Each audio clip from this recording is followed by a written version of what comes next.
So, hi guys! Ito ang room namin.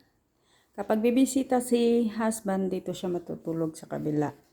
Tapos ako naman sa kabila, tapos may refrigerator, tapos may mini TV, tapos may lamesa, may mga upuan, lagayan ng mga etc. Tapos, ayan, meron din ng mga sapatos ng mga kids. Hi ate! Tapos cabinet. Lagayan ng mga damit. So, dalawang cabinet.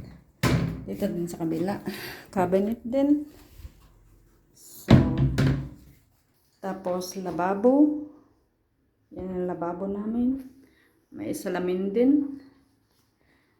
So, mag-i-stay kami dito ng 1 month. Tapos, ito naman yung another room. May salamin din. Tapos, may cabinet. Pareho doon sa kabilang room ko. Tapos, ito yung kids room.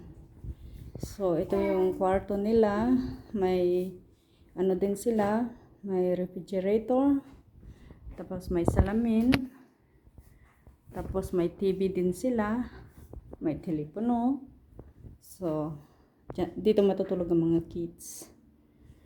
So, yan. Oo. Si Vanessa, tsaka si CJ doon sa kabilang bed. So, this is our home for 1 month. Thank you guys for watching. Bye-bye.